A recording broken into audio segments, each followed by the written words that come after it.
The global stock take is extremely important because it's about assessing climate chokes and identifying gaps. Now we're midway at COP28, but I think early on we can agree on the facts. The facts are that although there has been multiple and good effort advancing global climate discourse, climate crisis is worsening. Africa is getting like from 4 to 14% at most of global climate finance. So it's clear. I mean, the facts are very much there. So this being said, I think there is a need to take control of the African question, and there is a need to change the narrative to a bottom-up approach whereby climate is managed by the business case, by the risk and return. We should take control of African fortune, African destiny, and this will be enacted through leveraging the role of banks in Africa.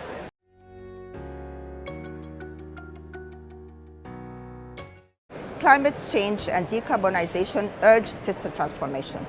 So now we have Paris agreements, we have frameworks, we have conceptual maturity somehow. What we do not have is the business model to deliver on that. And financial institutions are not there yet.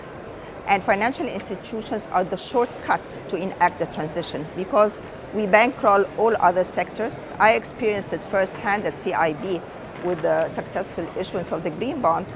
We were able to establish a new business model that helped us to monetize the environmental and social risks and returns.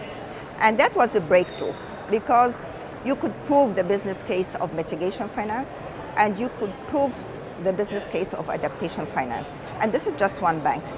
So imagine if you have 700 banks in Africa streamlining sustainable finance. I don't think you need COPs. You will not need political negotiations.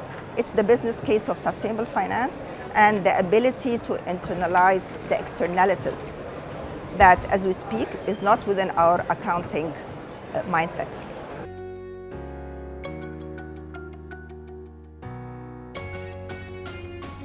We are very much obsessed with mobilizing finance.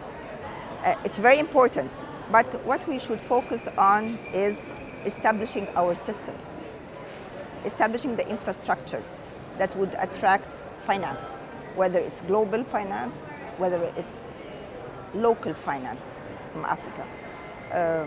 And let's, again, have a look at the big picture for Africa. A decade ago, Africa was labeled as the youngest, aggressively growing continent. And that was reversed. And when I read about it, it was because of climate change. Africa has financial resources. The African sovereign funds have around $2 trillion.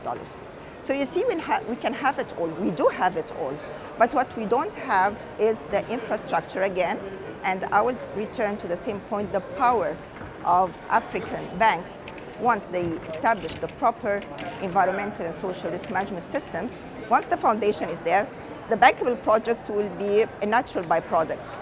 And investors anywhere in the world will be seeking to invest in Africa. There's room for Africa to revise finance. And I always say the African financial industry has a clean slate. We did not cause the financial crisis and we did not cause the climate crisis. So we have this opportunity of injecting fresh thinking and revising the financial industry.